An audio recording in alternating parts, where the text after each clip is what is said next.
Is the Santa Claus from the 1994 movie The Santa Claus legally enforceable?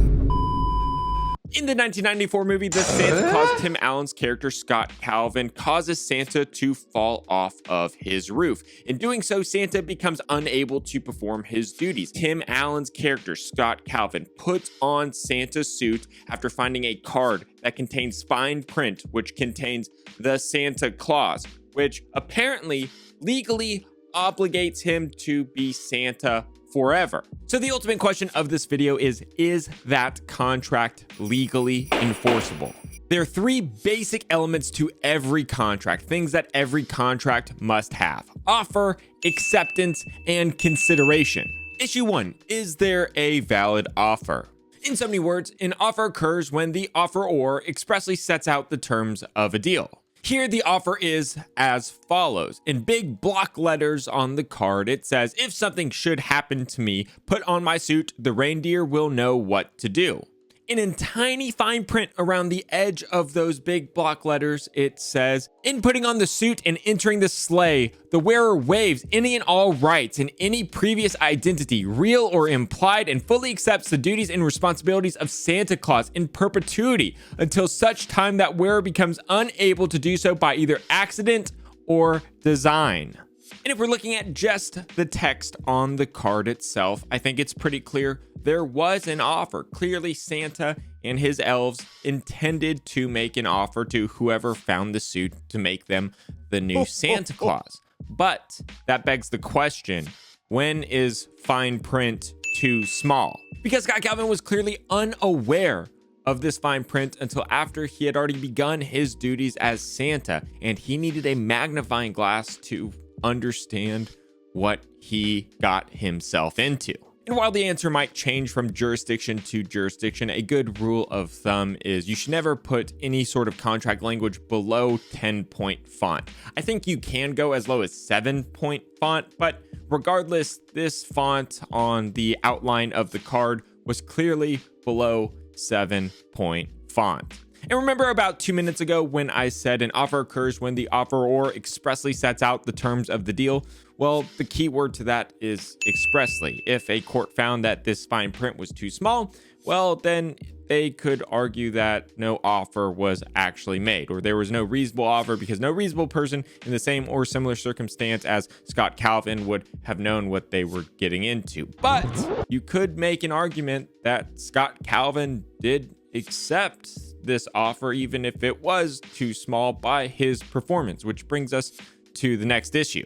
Issue 2, did Scott Calvin accept the offer? You see, the concept of acceptance is actually fairly interesting in contract law. Acceptance can occur either expressly by orally agreeing to something, shaking somebody's hand, or writing your signature on a contract, or it can be implied by performing actions consistent with the offer. Here, Scott Calvin identified the card with the controversial offer, and he accepted it by performance. He put on the suit, and he became Santa Claus for that night. He delivered presents to all the children on his route and then returned to the North Pole. Even though he did not orally agree to becoming Santa or sign his life away, he performed actions consistent with what the offer said. You see, just because a party performed actions consistent with an acceptance by performance doesn't necessarily mean that the party intended to accept the contract. It doesn't mean on its face that they did accept the contract. An important factor that the courts would look at is the intention of the parties to create a legally binding relationship. As discussed before in the offer, clearly Santa and his team intended for Scott Calvin or whoever found the Santa suit to become the new Santa. But Scott Calvin did not intend to enter into a legally binding relationship, especially one that lasted in perpetuity with Santa and his team, or I should say becoming the new Santa. I don't know. You get the point. And this all kind of goes back to the size of the small print. You see, if what was written in the fine print on the edge of the card was in big block letters, you could make the argument that Scott Calvin clearly intended for there to be a legal relationship because he knew what he was getting into when he put on the suit and performed the duties consistent with Santa. He wanted to become the Santa.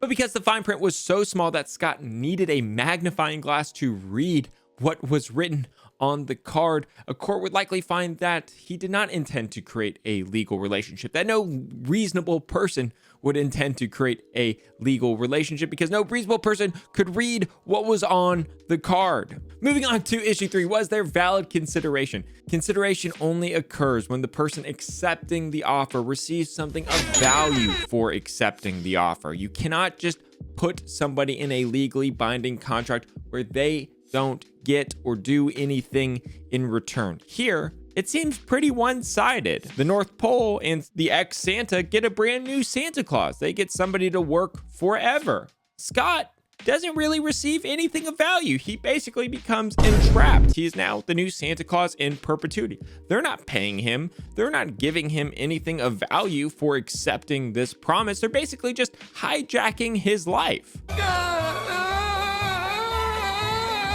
But I wouldn't be a lawyer if I didn't say it depends and go through the entire hypothetical. So let's move on to issue 4. Let's say the court found there was a prima facie case for the existence of a contract. Does Scott Calvin have any affirmative defenses? And I would argue yes.